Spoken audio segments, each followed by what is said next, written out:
So this, I'm not gonna open this video by like pretending that I'm some longtime Beyonce fan and I've really been waiting the full 6 years for this album to drop.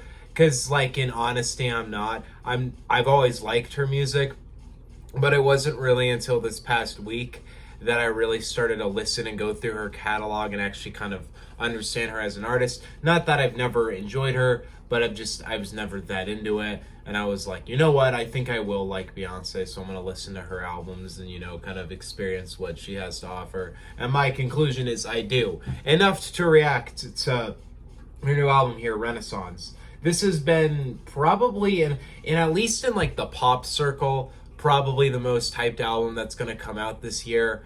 I can't think of anything else that's nearly this big in terms of pop this year unless Taylor Swift does something. And even in that, I don't think it can be as big as this. Because this, it's been 6 years. It's fucking Beyonce. It's like, you may not know a song by her, but you know her. Like, she's just that famous. So I think in a lot of ways, this album is going to be big no matter what the circumstance is. And I don't really have a ton to say going into it. I've heard "Break My Soul." Obviously, I think it's a pretty good song. I'm not mind blown by it, but I think it's a enjoyable song. But overall, I want to know what she's bringing here because it's an interesting album to me in terms of the setup to it. There's no feature on it, which I don't think she's ever done before, a featureless album.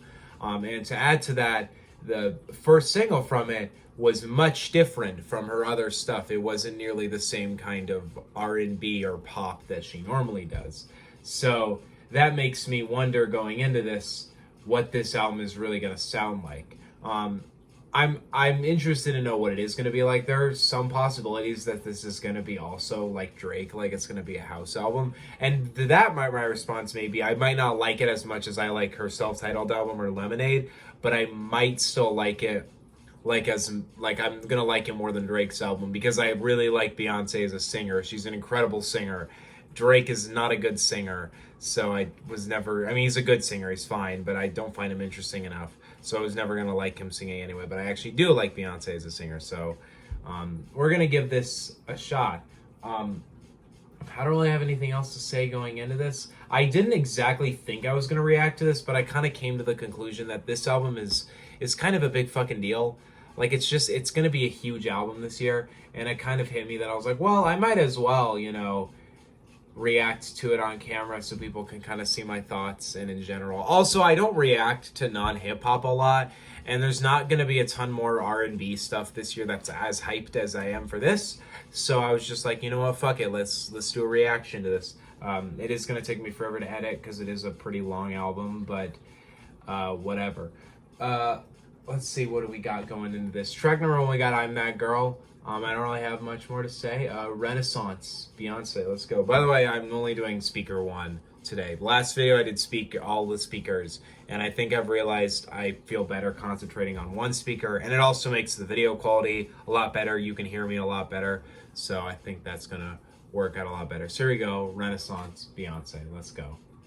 She has the fucking bass up. It's currently 2 of the songs from this album have started with that kind of sample, so. Looks so good. Okay. Cause I'm in that house. So we're doing that kind of style. All these songs. I know it's Beyonce, so I should expect this, but the fucking production value, it's fucking perfect, actually. Her fucking voice. This fucking woman. Okay, so track 1, I'm That Girl. I fucked at that very heavily. Her vocals, here's the thing. I don't think this is a hot take. And maybe this is just coming from a guy who just loves R&B and mostly R&B and hip hop, obviously. But in terms of like vocal music, it's more R&B for me. But comparatively, I think when Beyonce started to get really good was when she did 4 and she really focused to do R&B music, and she really focused on really just her vocals. And that result is like on a track here. It sounds really amazing. Her vocals are just always so top tier. She's always so in the moment. But one of my favorite things I notice off this track is I feel like Beyonce could give less of a fuck how well this album does. And that's great to know, because Beyonce knows. She could do anything and we're all gonna love it. But like the fact that she does this and she's just kind of like, yeah, you know, I highly doubt it like affects her that much whether this album is that big or not. I think that's like a pretty important thing in music nowadays, because I feel like there's so many massive artists that their music is geared towards being as big as it can. Not even Drake can claim that one. I feel like she can. You can tell on a track like this, because there's nothing about that track that was mainstream. It was just really interesting. It wasn't exactly catchy or anything, but it was a good way to start the album off of on this kind of cold, darker note. But it does have like these kind of glimpses of hope. I know one of her intentions with this album was she described it on Instagram to be kind of like a safe place. So I find that I'm kind of going into this with that expectation. I'm still interested to know what she's why she's doing this with no features, or if there are hidden features. We don't know. I would assume it's no features though, because this album is sounding a lot different than her last few. So that's what I'm thinking. Next we got Cozy. Well, let's hear it out. So she's very much doing that, like that beat is coming up. I don't know if I'd call it house or like reggaeton, but it's happening in this a lot. So she's like, the whole point of the song is she likes herself and she's comfortable in her skin. I like the way she's wording it, writing it.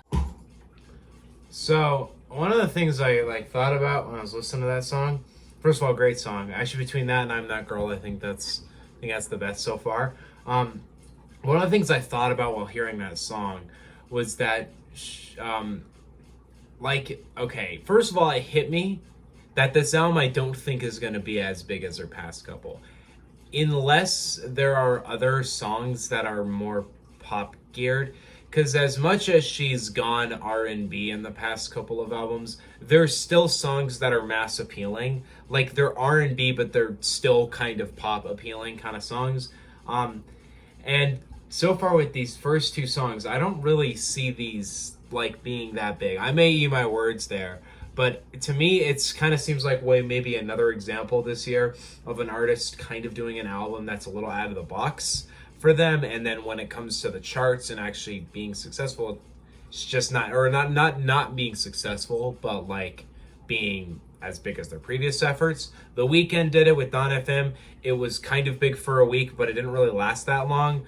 Drake did it with Honestly Nevermind. It was big for a week. It didn't really last. I feel like that may happen with this album too, but I could eat my words there. I could be wrong.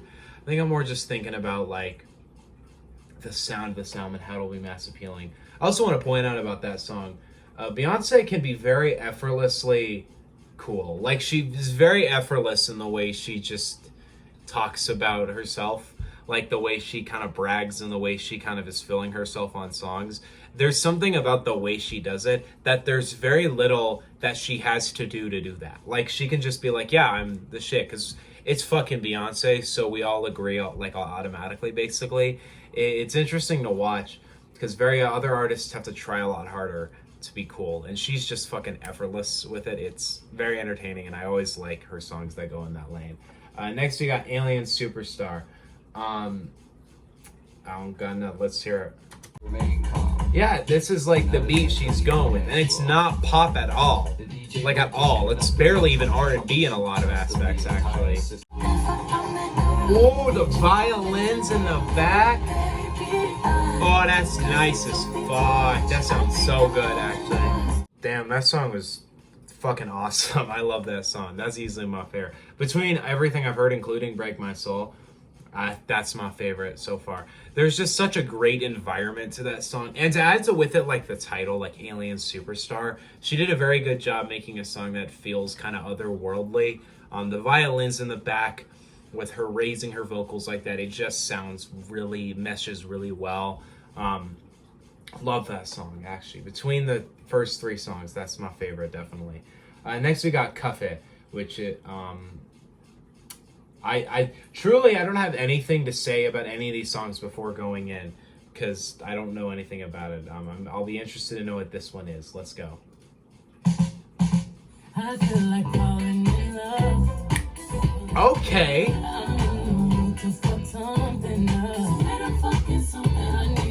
Not what I thought it was gonna sound like at all, but I got no issue with this at all. This is like groovy. Some like 70s shit actually. Damn. That was fucking awesome. That was like some Earth, Wind, and Fire, like traditional R&B shit, and I did not expect it to go there because I was thinking she would go with the similar kind of Afro house direction she has gone on these past couple tracks. And then this one, she just whips out the Earth, Wind, and Fire type shit, and I love it. It sounds really good. It has a very nice energy to it. She has a really good voice for this shit. Overall, I love that song. I think that was great. I don't know if I want to call that the best song yet, but it's definitely the one I enjoyed the most. And I guess I do have like a bias towards like 70s classic kind of traditional R&B stuff. So I do have a bit of a bias towards that song, but I think that was the most enjoyable thing yet. So if that was the single, I feel like I would have been a little more hyped for the album overall, because I love Break My Soul. It's a very good song.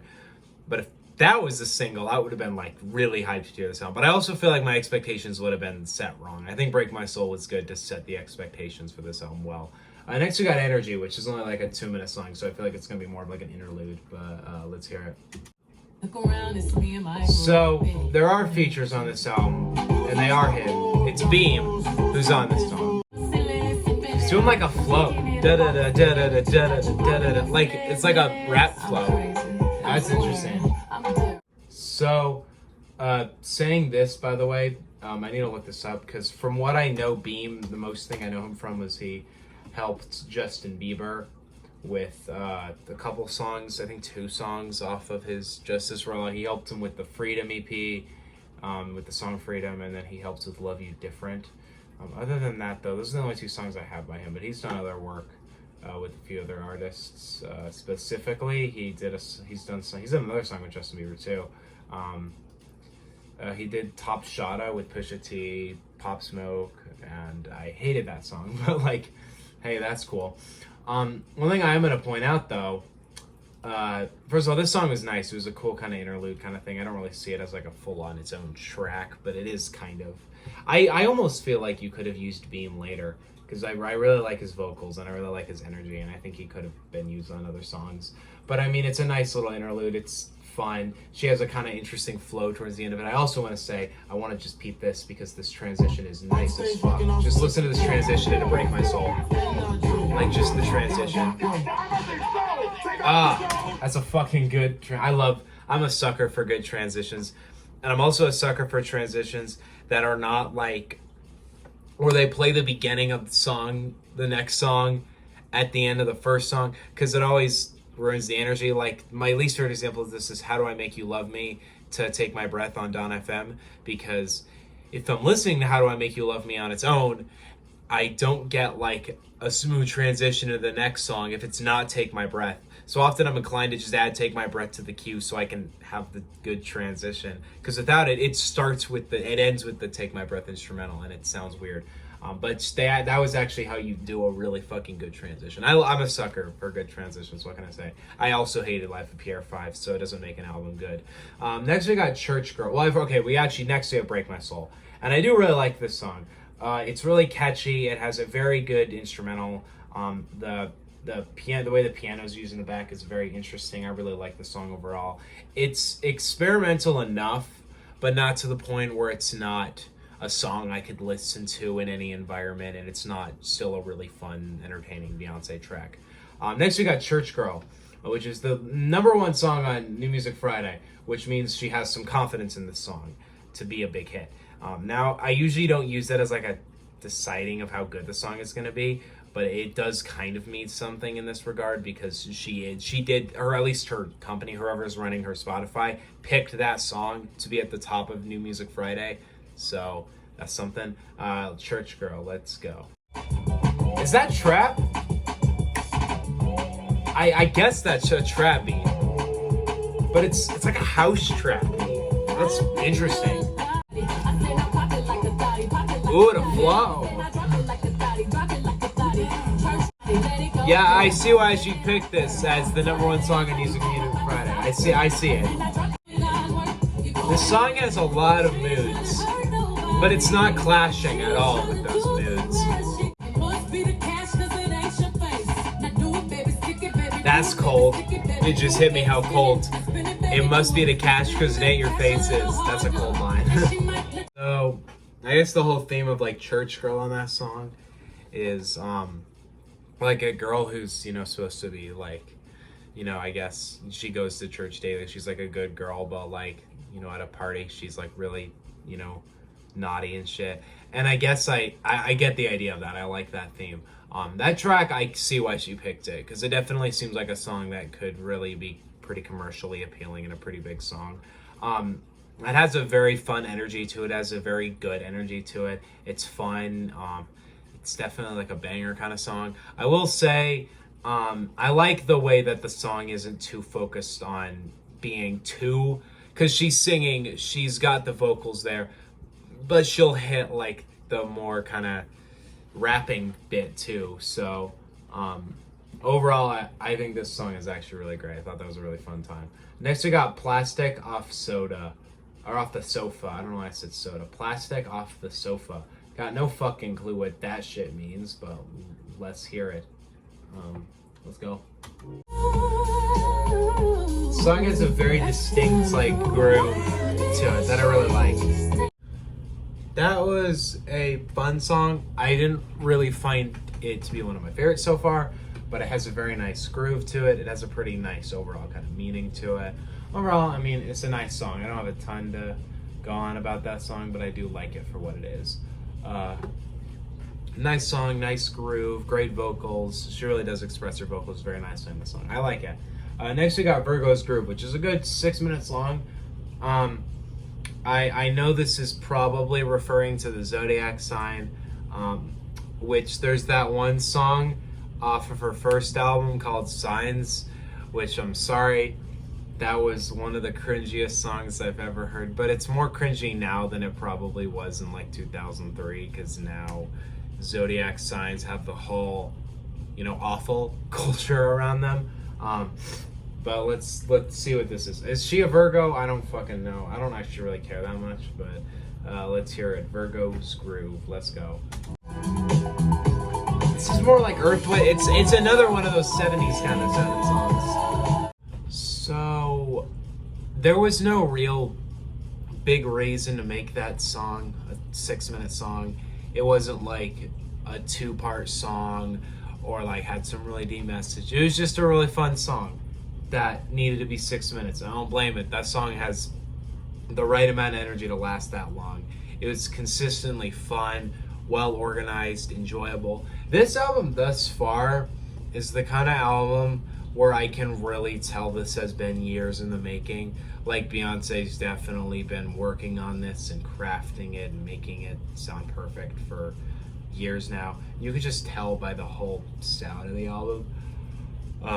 Overall thus far, I've really liked it thus far. I don't know exactly, I guess Virgo's Groove may be my favorite song, because I think overall that may be the best song, but I don't know. Church Girl, Cuff It, and Alien Superstar are really fucking good too. And Plastic Off the Sofa too. Next we got Move, which is the one that has Thames and Grace Jones on it. Well, I actually don't know Grace Jones, but I do know Thames, and I do love me some Thames. So let's hear this.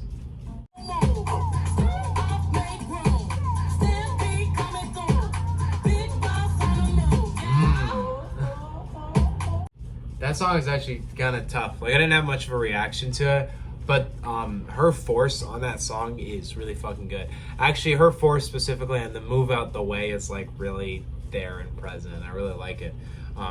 Overall, that was a fun song.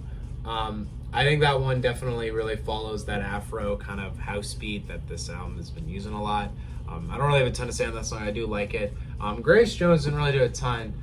Thames was alright on it. I don't really feel like their contributions were at all consequential to make the song the way it was. It was fine. It could have been fine with just Beyonce, but it was a fun song beyond that. We got 6 tracks left. Next track we got Heated. Let's go. I enjoyed that song quite a lot, actually. I didn't really have an interesting reaction to it because I feel like there isn't really a ton that made that song, that different from the other ones. It was a fun song to me. The vocals are really good. The instrumental was really on point. Overall, I think it had a pretty catchy, enjoyable energy to it. Her voice just sounds amazing over these instrumentals. Overall, I enjoyed quite a lot. I don't really think it stands out amongst other songs on the sound, but I do like it. Next, we got Thique. I think that's pronounced correctly. I don't know if it's pronounced like Thique or something. I don't know. I've never seen that word before. But part of me feels like it's trying to say thick.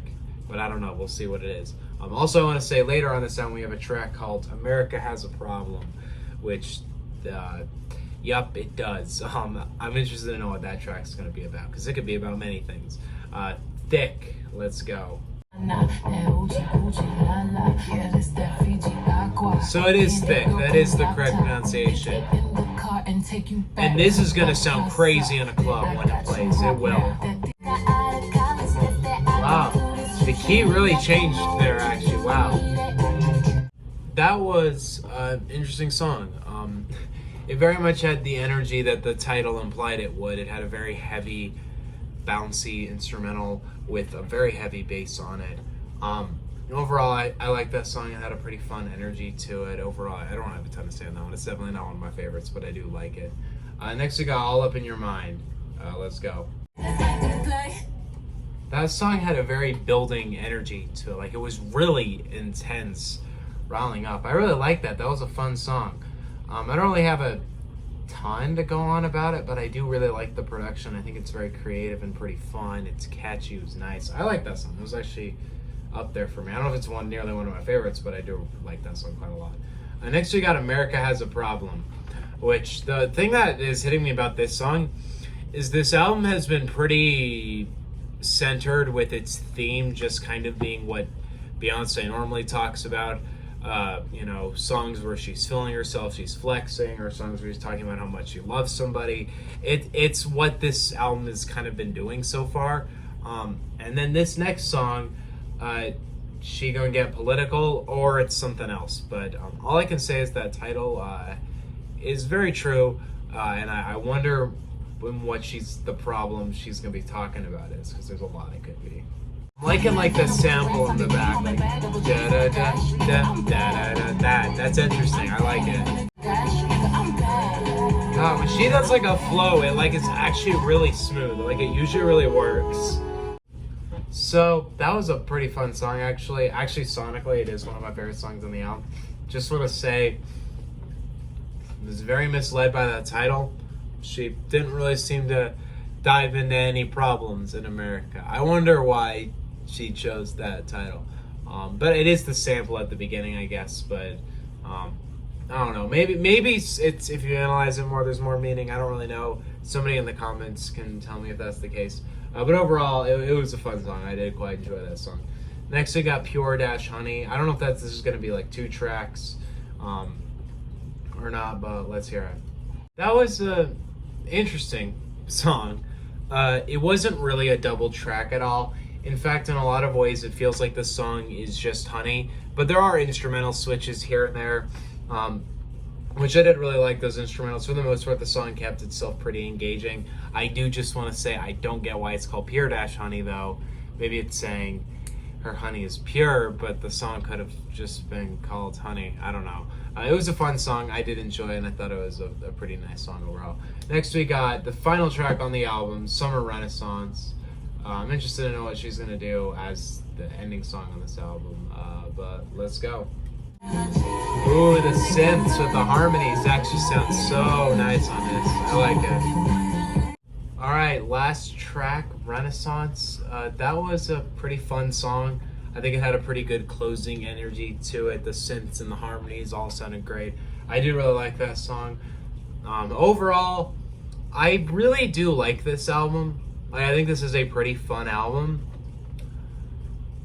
But I'm not going to pretend like I like this as much as some of her previous stuff. And I don't think that's out of just being experimental. I think it has to do with how thematically I think I wanted this album to do more than it did. Like, lyrically, and I know I shouldn't be analyzing lyrics too heavily on an album like this, but this album doesn't really go past what Beyonce was talking about in her first couple of albums, and that's fine. But I feel like if you compare it to the likes of her self-titled album or Lemonade, there's such a heavier energy to those albums, and there's such a bigger meaning, I think. I feel like this album doesn't exactly have that heavy of a meaning to it, or I'm just missing it. But I do really enjoy this album. This is a really fun album with great production, great vocalizations as usual. Maybe it's just out of following up Beyonce and Lemonade that I'm kind of like, I'm not as into this one. But I feel like maybe there's a couple tracks here that aren't as purposeful as the other ones. This is the fact about it. This album was marketed as Act 1 Renaissance. So I have a weird kind of feeling that like this is Act 1. There's going to be an Act 2 of Renaissance and it's going to be bigger. But I don't know if that's just me wanting like a bigger, better album and just not liking what this is. Because I do like this, and I think Beyonce really did try to put something together. Because with her intention being to create an escape, which is what she described it as on Instagram, I think this album does serve that purpose. So the purpose that she's trying to serve has been fulfilled. But comparatively, I don't think I'm going to listen to this album and get as much from this album as I did from her previous couple of albums. But it's not that it's to any degree bad. It's a really enjoyable, fun album to me. I just think other efforts by her are a little more interesting and more enjoyable. But this is a pretty fun album, and I don't really think she fails on any degree. I think it's just maybe more what I personally kind of hoped this album would be. I don't know if I have too high of expectations, but honestly, it's not. Yeah, here on her banner it says Act 1 Renaissance, so I would make a pretty good case that there is going to be probably another album. But we'll see. Overall, nice album. Hold on, wait. Overall, it's a fun album to me. It's nice, but it's not as good as some of her previous albums. But I feel like with time, I might enjoy it more. So far, it would still be probably around an A-, but I'll probably do a review for this one because I feel like in a couple of days I'll have different thoughts on it. What do you guys think on Beyonce's Renaissance, though? Let me know in the comment section below. My phone's about to die, so I gotta go plug it in and get editing. See you guys next time. Peace out. I don't really know if there's anything else I gotta add to this video. There's not really a ton dropped tonight just because Beyonce dropped. But next weekend there's a new Calvin Harris album. There's the possibility of Travis Scott. It's been talked about. I don't know if it is gonna happen, but Eminem is dropping, so that's my main thing for next Friday. See you guys next time. Peace out. Bye.